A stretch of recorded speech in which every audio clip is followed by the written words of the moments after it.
I'm Vinnie Politan. The subject of my investigation is the murder of 21-year-old Grace Jennings. The accused killers, her two lovers. The weapon, a sword. Here's the story. A beautiful young woman, a twisted love triangle, and an interrogation that revealed chilling words. In Santa Fe, 21-year-old Grace Jennings was found dead beside a blood-soaked sword. Police say Isaac Apodaca and Kiara McCulley lured her to the home. And during questioning, Kiara allegedly told detectives Isaac wanted her gone. Investigators say Isaac calmly denied everything, insisting he never touched Grace. Yet text messages and witness statements paint a darker story of jealousy and control. Prosecutors claim Isaac manipulated Kiara into murder. Tonight, the question haunts everyone. Was this madness, manipulation, or murder by design? Now, through the years here at Court TV, I've covered a lot of love triangles that have turned into murder cases. I've never seen a love triangle quite like the one in this case. It's different. The dynamics are much different. Let's bring in Court TV field reporter Cody Thomas, who's been taking a closer look at all this. So Cody, what do we know, and how would you describe this love triangle? Well, Vinny, this is one of the most non-traditional, unorthodox romantic situations that anyone could conjure up, right? These are three people, one of which is now deceased, but all three of them had a dating history together at different points in time. But just for our viewers' sake, Vinny, I want to walk through all of this slowly with the visual that you can see on the screen right now so people can understand what's happening. So we'll start with the accused killer couple. That is Isaac Apodaca and Kiara McCulley. Now, they say they were on again, off again, and they were both living in the garage of Kiara's mother's house, which is where this killing happened. Here's what these two told police about their relationship with each other. And how long have you been in a relationship with Kiara? 3 years. 3 years, 10 months. Who is Isaac? He's my ex-fiance / friend, confusing as hell. Ex-fiance? Yeah. How so? We were engaged for 3 years. Okay. And we broke up in April this year, and it was because he was a beat. And I forgave his and let him move back in with me. Fiance, boyfriend, not a fiance. Just a very confusing situation, as she said in that interview there, Vinny. But let's take it back to our diagram to further the conversation here. So now we get to Isaac and the victim, Grace. Now, before Isaac and Kiara got together, he had dated the victim, Grace, and she was underage at the time. Take a listen to this. How long ago did you meet Grace? That was 2018.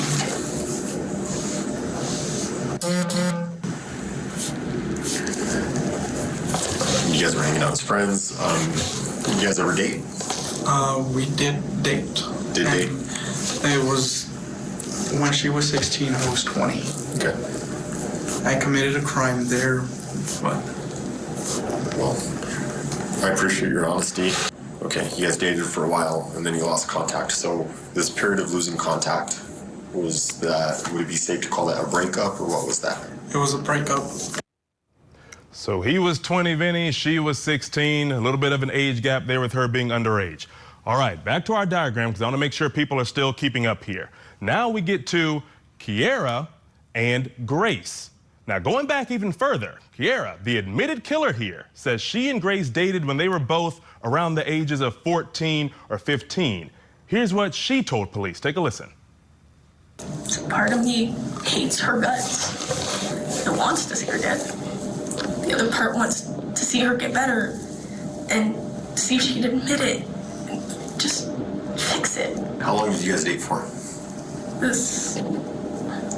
I don't really remember how long it was. Years? Months? Probably months. Months. Less than a year? I think so. How long ago was this? What year did you guys date? It was 2015, 2016-ish. Now, Vinnie, we heard Kiara reference admitting it, talking about Grace admitting it there in that interview. And what she's referring to is this claim that Grace played this role in an incident where Kiara claims that she was raped by multiple people. But Vinnie, also, we got a glimpse of what that garage or room looked like from police body cam where this crime occurred. Now, these are the moments when officers responded. You'll see Grace Jennings' body is blurred. This video was posted to YouTube by the user Sergeant Pepper Spray. Now, Vinnie, Isaac and Kiara explained to police that all three of them that night shared one bed, which of course prompted investigators to ask whether any one of them had any sexual relations that night. Take a listen to this. What are the sleeping arrangements like? We were all sharing the same bed. You were all sharing the same bed? Yes. Was there any sexual interaction between anyone last night? No. No threesome or nothing like that between the three of you guys? No. There was no threesome, there was no sex, nothing. Was that ever on the table? No. Okay. Was there anything romantic going on between you and Grace? No. What about between Grace and your fiance, Kiara? I don't know. So why did Isaac want Grace there? I had no clue what he wanted. Whether it was her, which, gross. Just hate gross. I've seen the kind of people she's been with. Did he or no? I don't think so. I'm guessing he didn't, because he said the worst 12 hours of my life. 12 hours in my house. He didn't say anything about a threesome or anything like that. Usually when there's people in my house, there was three-way, and I'm just like, I'm not touching her. Yeah. You guys have had three-ways before? Yeah, we tried. He's polyamorous, and I'm just kind of there trying and seeing if I like it. So, Vinnie, you know when you log onto Facebook and you can change your relationship status and the drop-down menu comes down and the one option there that says it's complicated? I can't think of a situation that embodies it's complicated more than this one. Oh, you are right on. Cody, thanks so much. You're going to stick around. And Cody brings us to the first question in our investigation.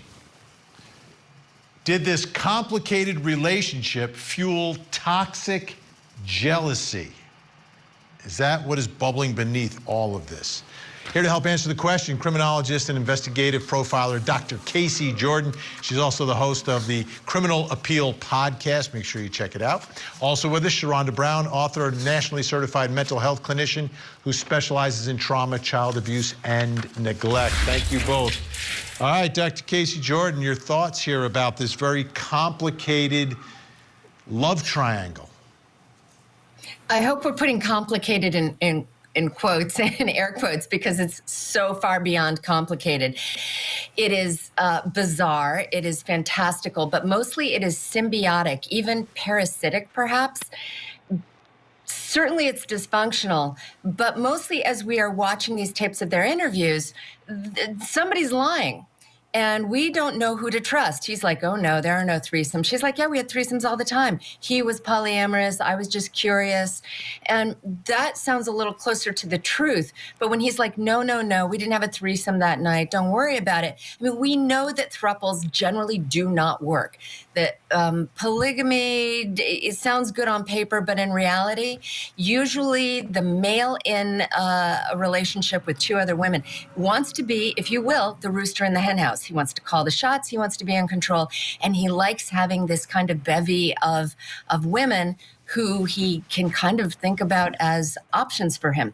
If they're in a relationship with each other, that doesn't bother him as long as he's calling the shots.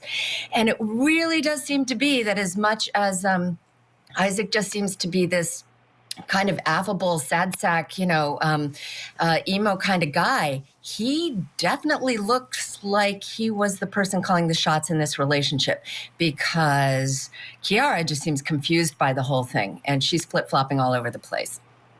Sharonda Brown, your thoughts about this very complicated situation? I know your question was about, did this fuel toxic jealousy? I think any relationships that involve sex and multiple people have the capacity to breed toxic jealousy. It seems like let's pin this, these are kids. I mean, we're talking about teenagers. And when you have teenagers who are involved in adult activities, it's too much for their brain to handle. So then you have someone who's still grooming them, because he said he dated one at 16. And so I'm assuming if Kiara and Grace dated at 16, 15, 14, then they are probably in the same age range. So you have that piece there that you have to think about. And then you have this man, well, he's technically mentally still a child as well, but we'll say adult because he's over 21. We have him in the position of leadership between the two. That is going to breed some type of triangulation, which ultimately would breed jealousy. And you have two teenagers who have a history. And then you have a constant denominator who keeps popping up, which is Grace. So there is some jealousy there, because it breeds the question of, well, why is she here again? Where is she coming from? And why she needs to be here? Why do you say yes?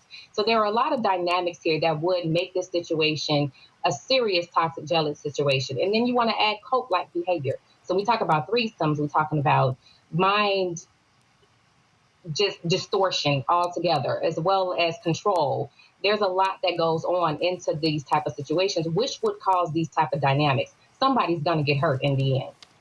And Dr. Casey Jordan, another thing that Cody mentioned was this allegation from Kiara that Grace had allowed her to be the victim of a gang rape and had held on to that since, for years.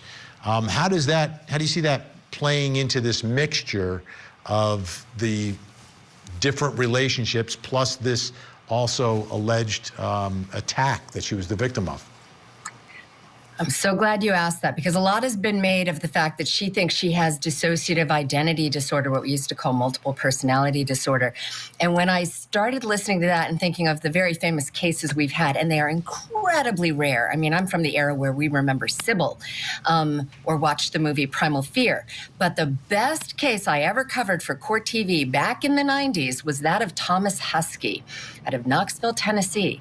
And he claimed the exact same thing, that he had dissociative identity disorder and that he had been in a male prostitution ring with somebody named Charlotte, or maybe it was Connie, can't remember. He had been pimped out. This, the minute I heard her say this, I was like, she has researched Thomas Husky. She is malingering. She is making things up. There is no video. There is no proof. This is just something that she is pulling out of the back of her mind at the last minute, trying to explain why she might want to kill her former lover and best friend. Because this girl exploited her, took money to see her gang raped by 17 guys that we can't find, and there's no video, and don't believe it for a second. It's completely fantastical, fabricated, confabulated, made up, and I swear she got it from researching the Thomas Husky case. Yeah, and Sharonda, when we look at the ages, right? Extremely young. She's in this relationship, 14, 15 years old with Grace. It's Grace and Kiara. And now it's years later, and she's kind of back in the mix. It seems like she's never let go of that relationship. She sort of has held on to that for all these years. Absolutely. And Grace is dead now, and she's in the interview still holding on to it. She's still upset. She's still angry, which lets me know there is an extreme amount of jealousy there. There's something going on with Kiara that she's really bothered with Grace. And when you add a fiance/friend who she keeps forgiving over and over again for having these threesomes and bringing women into the mix, here's another woman who they have a common relationship with, but also Kiara seems more passionate about this situation than Isaac does, and there is a connection there. So it sounds like she is extremely jealous or bothered by something that went on with Grace. It could be the relationship is still lingering. It could be that her fiance may have had a wandering eye for Grace. Who knows? But I know that based on Kiara's behaviors, the anger she still seems to have towards Grace, there's an underlying issue there that has been unresolved between the two of them. All right, good news. Our guests are staying with us. Coming up next, did Isaac control Kiara? Have you ever thought about hurting her or killing her? I've had a couple dreams like that. This is the story of the Richins. Eric, a father of 3, met an untimely end, and Corey, his widow, wrote a children's book on grief. She's also charged now with his murder. He was faced with betrayal and terror. I know her innocence. Is their story a tragic romance? Or a twisted tale of grief? The truth will come out. The Grief Author Murder Trial. Live coverage weekday mornings, 8, 7 Central on Court TV. What's DID? Dissociative identity disorder. I haven't had it actually diagnosed, but that's my best guess from my research. There are different personalities that come out. Do you have names for them? Some of them, yeah. That's the killer. She's the one who used the sword to take Grace Jennings' life. So, and she's admitted to that, and she has pleaded guilty to that. But Isaac still has to go to trial. And it's going to be interesting because what is this connection? What is their communication here? Let's bring back in Court TV field reporter Cody Thomas. Cody, what do we know about the communication between Isaac, now who's going to be going to trial, and Kiara, the one who had the sword in her hand and took Grace's life? Well, Vinny, they texted a whole lot, despite them saying they were in the same small room or garage that night. But Vinny, some of those texts seem to outline some kind of plan. Take a listen to this. Good night. I know it hurts. I just want you to do it so you can feel the rush of adrenaline. What do you want her to do so she can feel the rush of adrenaline? To go to sleep. You want her to go to sleep so she feels the rush of adrenaline? Yes. Okay. Because I wasn't having it anymore. Okay. She says, I physically can't. I need help. But no, you're just playing games. I'm genuinely upset. You say, I'm not playing games. I am wanting to see you do this. She hurt you the most, caused trauma. You're being asked to finish this. You want to see her do what? So you want her to go to sleep because Grace hurt her and caused her drama, and you're asking her to finish it, but you're talking about her going to sleep? Yes. I just need help, is what she says. You were doing nothing again, she says. You say, yes, I want to help, but I cannot aid you. I can coach you what to do. You can coach her what to do? What do you mean by coach her? Telling her to go to bed. Oh, okay. We will have to take care of the mess ASAP after we finish. We will have to take care of the mess. I thought she already pooped herself. What mess are you guys taking care of? I don't know. How do I aim? How do I aim right? Just aim. Well, tell me what you're talking about there. That's Call of Duty. That's Call of Duty. Mm-hmm. Tell me when. Okay, I'll give a count. 6, 5, I can't yet, dude. 4, I'm shaking, dude. I know, I lose the nervous. Help me drive it through. Help me drive it through? What do you mean, help me drive it through? She was asking me to do... To stab her? Yes. Those messages were me telling her how to plan it out. Sounded just like a plan there, did it not, Vinny? But Vinny, we also have this photo obtained by the Santa Fe New Mexican. It's a local paper out there where they are, showing Kiara in court with this new haircut. You see her there to the left of the screen. Now, we know that she has pleaded guilty to the second-degree murder of Grace. She's facing 30 years behind bars, which, researching this case, Vinny, that's around double the normal time for second-degree murder where they are in New Mexico. But a judge previously said the added time was due to the brutality of the killing with that 3-foot sword. And Vinny, we also know that part of Kiara's plea deal includes testifying against Isaac when his trial comes up. And we still don't know what she may say or not say as far as Isaac's actual involvement or lack thereof. Yeah, that is the big question. That's what the trial's really going to be about. Thanks so much, Cody. And that brings us to the next question in our investigation, and it may be a question that the jury has to answer here. Did Isaac control Kiara? Was he like the puppet master here? Still with us to help answer this question is criminologist, investigative profiler, Dr. Casey Jordan, and Sharonda Brown, author, nationally certified mental health clinician. All right, Dr. Casey Jordan, to me, this is an important question, and it gets into this relationship, and specifically that night, like, is he controlling her? Yes, he is the puppet master and she is the marionette. Make no mistake. Because we see that in the language. I can coach you. She's seeming to be like, how do I do this? I don't know. How do I put the sword through her? And he's not just planning it with her. He is there with her, guiding her every step of the way, pulling the strings. We usually call this kind of, when I say a chemical reaction between two people, I don't mean real chemistry. I mean psychological, sexual chemistry, emotional chemistry. We call it a folie à deux, or a wicked attraction, the foolishness of two. Left to their own devices, probably neither one of them would have done this, but when they get together, it becomes, again, a symbiotic relationship where they embolden each other to do these violent things that have been in their fantasies. And when you have this situation with a woman who describes her, and it's a master-disciple relationship. One of them is always in control, and that's clearly Isaac in this. But be very clear, in criminology, we talk about women's criminality being male coerced or co-offender. In other words, was she really coerced into doing this? Was she afraid for her own life and safety? Or was she really just happily walking into this symbiotic relationship as a co-offender? And does she get some kind of psychological satisfaction or reward out of being under his control? So I think she still is. She may have turned state's evidence, but watch out. She might show up at his trial and still in her heart be in love with him and completely sabotage everything. Yeah, this trial is going to be extremely unpredictable. Sharonda Brown, how do you see this relationship? Do you see Isaac controlling Kiara? And if so, why? Why is she in that position?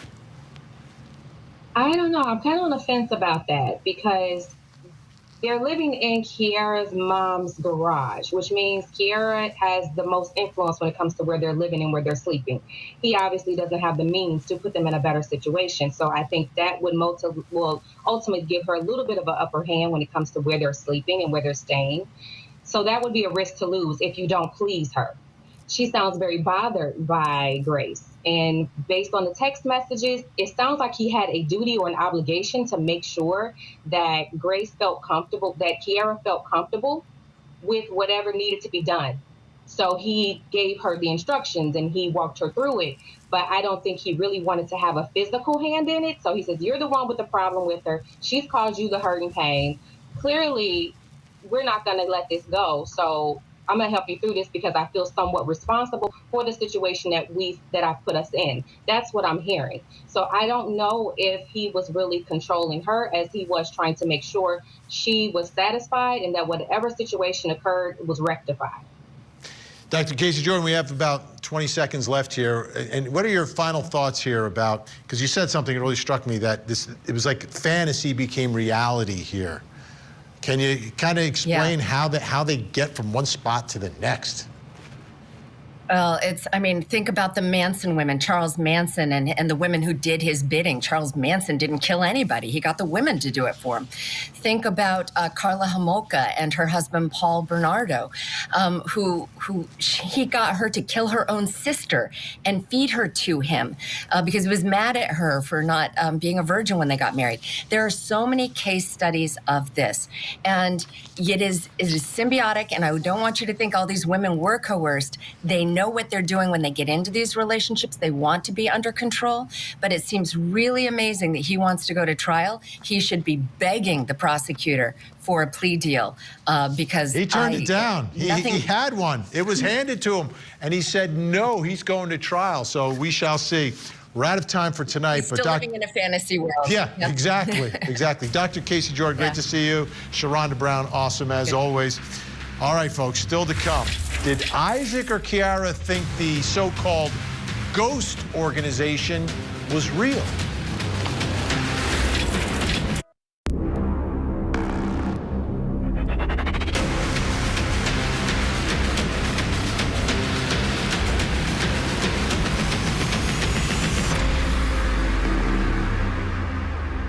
I'm Vinnie Politan. We continue our investigation of the tragic, brutal murder of 21-year-old Grace Jennings, who was staying at her friend's house when she was killed with a sword. Here's the story.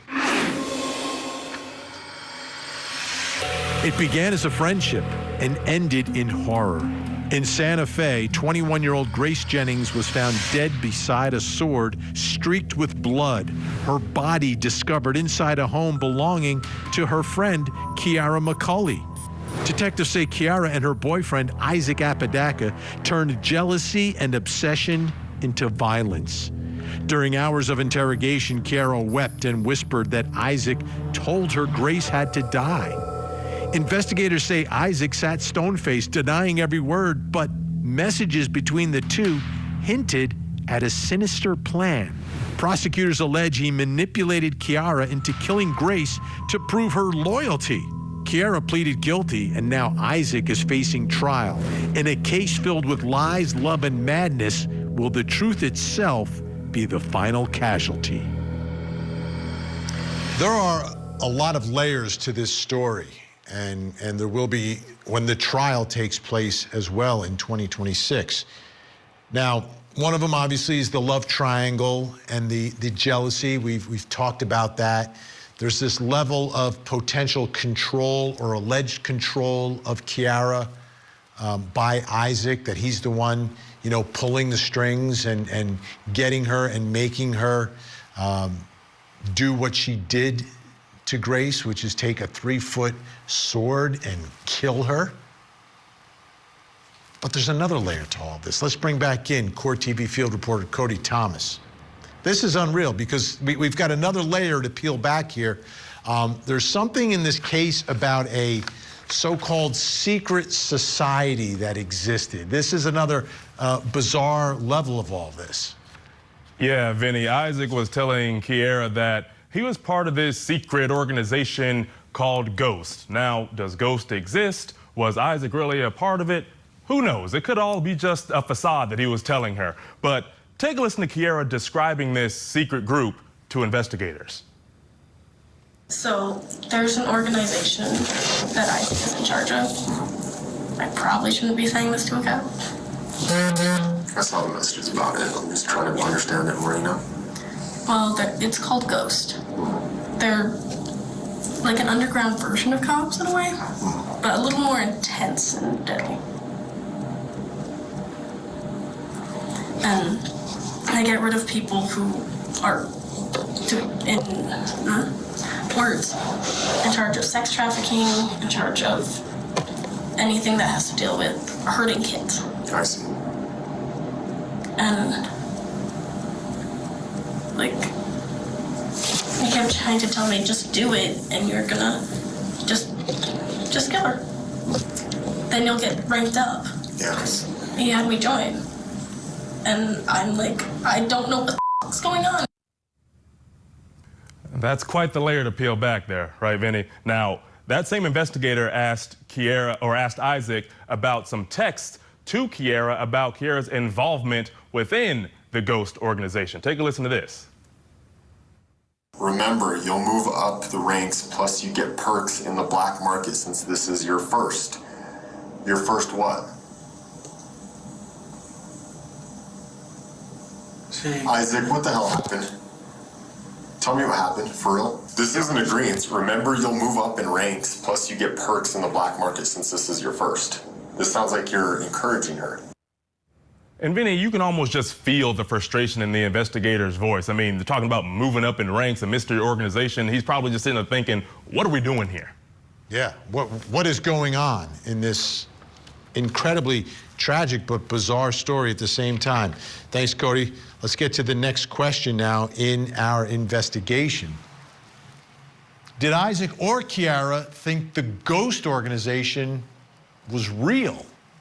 Like, what's going on here? Where does this come from? Did either one of them think it was real?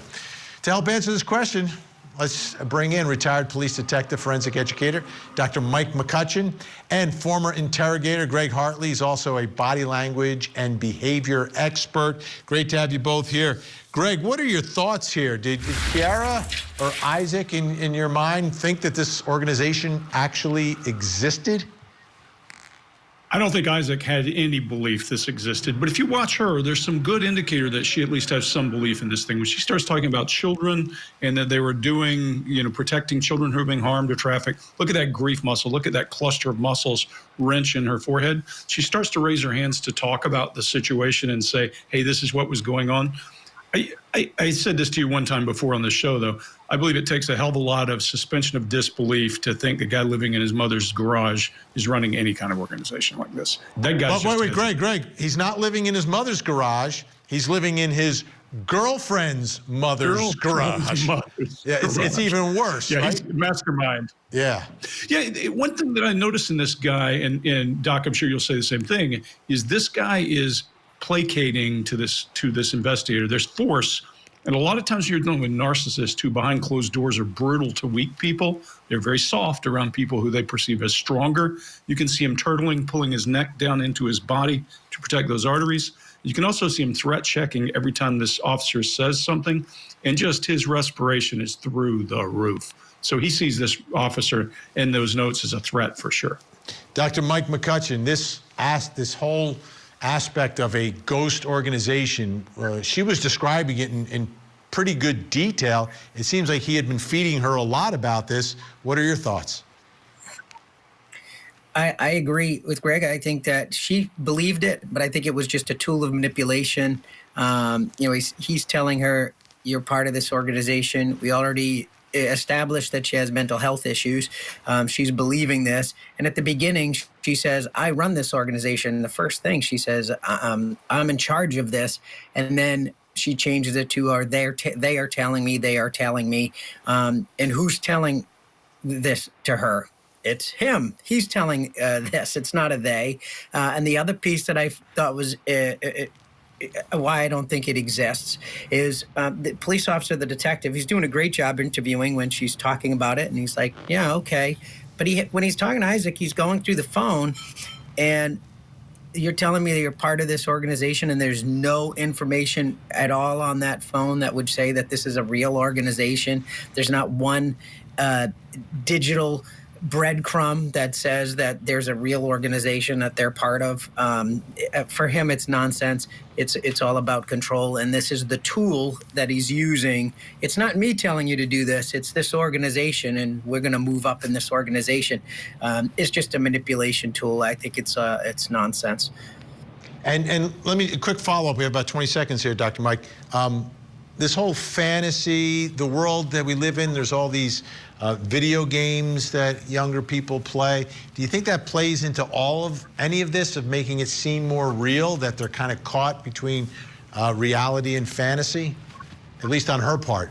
I do for her. I really do. I think it's been established that she has problems with her perceptions of reality, and he's manipulating that. And again, I think it's using it as a tool. I don't think for a second that he believes that they're part of this organization or that they're game playing or role playing. I think he knows what he's doing, and he's manipulating her because he can. All right, Dr. Mike McCutcheon, great to have you. Thanks so much. Greg Hartley's going to stick with us. Coming up next, would a jury believe Isaac Apodaca's testimony? We talked about a samurai sword being kind of swung around too. To explain to me more about that. It's more like an old English stainless sword. This is the story of the Richins.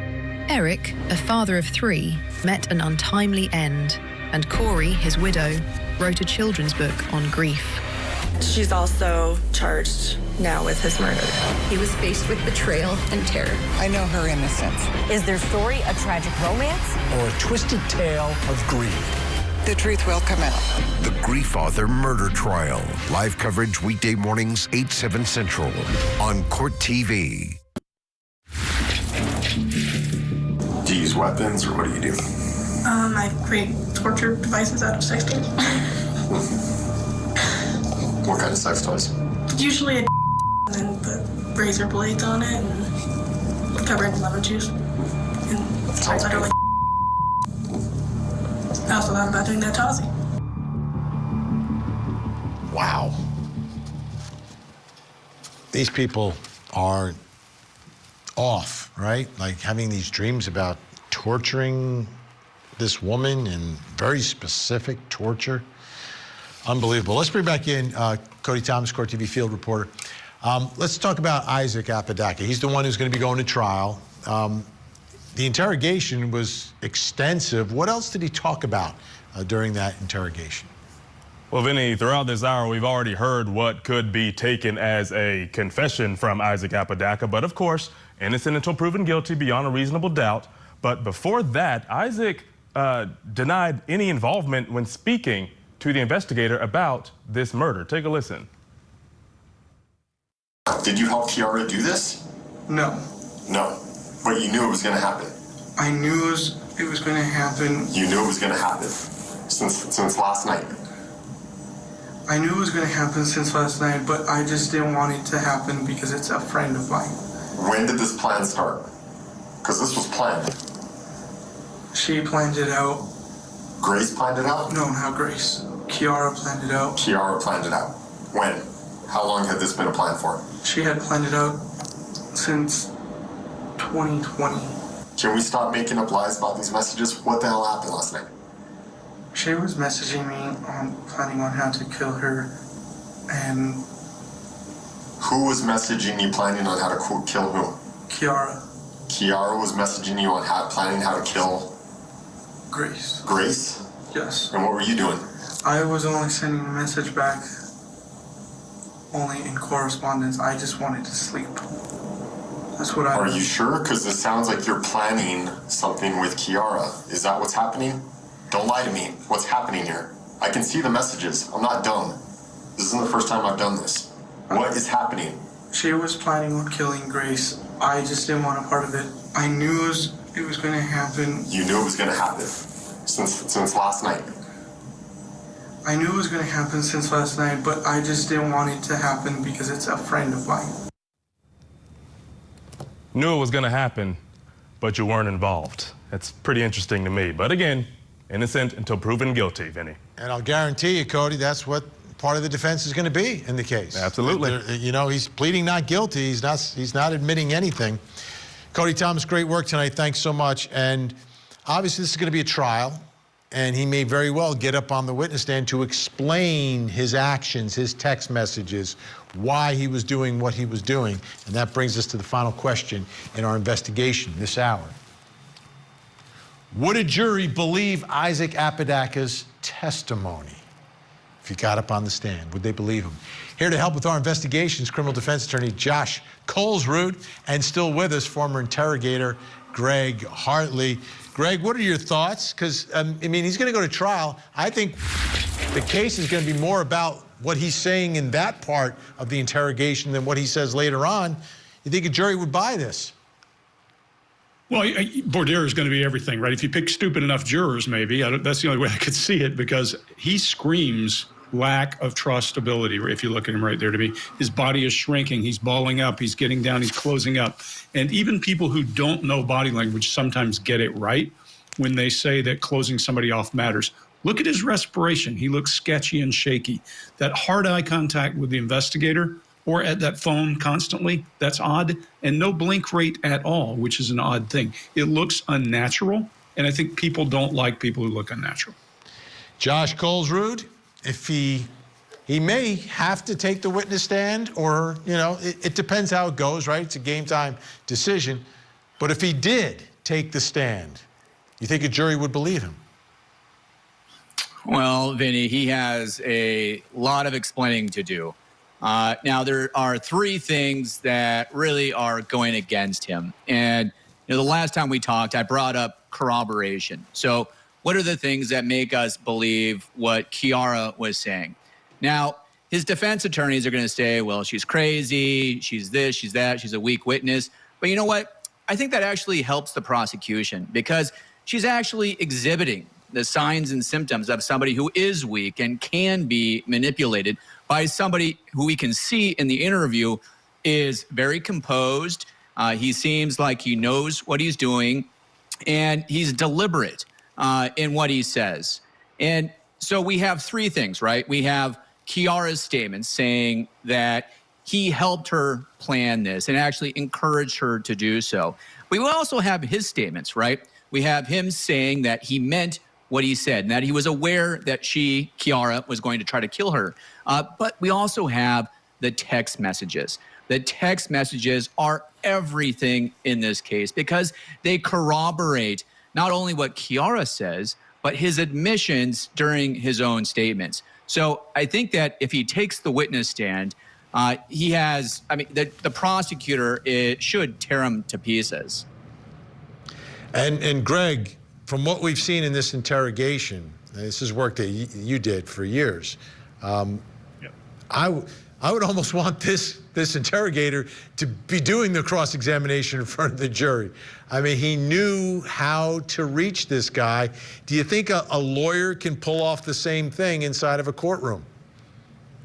Yeah, I think the right attorney, the right lawyer can walk this straight down. This is a concentric circle argument. There are two ways. If you look at the way the Reed technique works, it's a process-driven, drive a guy down a funnel. There's also this concentric circles he's using. He keeps going more and more logical and tightening up on this guy. And you can see the guy's smart enough to realize it's happening, and that makes it very difficult. So if the attorney does that, if he does concentric circles of questions that eliminate any opportunity to wiggle, I think he has him. And Josh, obviously the admitted killer, the one who drove the sword through Grace Jennings, is a key witness and will be an important part of this case. The jury's going to want to hear from her. Is there anything that can happen through her testimony that could somehow help this defendant? Well, if she recants her testimony, and because she somehow remembers how much she loves Isaac, that could certainly help the defense. Now, we don't know what she's going to say. I mean, we can all see that she's a disturbed human being. And I'll tell you, I've been on the front lines of these cases, and stranger things have happened on the witness stand. And, it wouldn't surprise me if she does something equally as crazy on the witness stand as what we heard and witnessed during her interrogation. Yeah, that is the X factor that's out there, Greg, for this trial, is that she's going to be a crucial witness. We have about 30 seconds left here. What do you think a jury will take away from her mental issues plus her body language and everything else and the way she is? Well, that body language, she shows no shame whatsoever when she's making those statements that you played just in the beginning of that. And any normal human would show shame in their chin. We can see shame in people. They drop their face when they say something like that. If she sits there and brags to it, they can either see her as a victim and manipulated, to your point, or they can see her as crazy and not telling the truth. So I think it's going to be up to the attorneys how that's perceived. Yeah, this is going to be some trial. I mean, it's so unpredictable. No idea how this is going to play. But a big thanks, Josh Colesrud. Always great to have your insight. Greg Hartley, awesome. Thank you, sir. Great to see you. All right. I don't care what consenting adults, even if they're young adults, do in their bedrooms. But the two key words here are consenting and adults. The first big problem with Isaac Apodaca is that it seems Grace was a minor when he was first romantically involved with her. Minors cannot consent. I think from there, Apodaca's moral compass just collapsed into a real dark place. And I think in the end, the jury may feel the same way I do. I'm Vinnie Politan. We'll keep digging for answers as the investigation continues.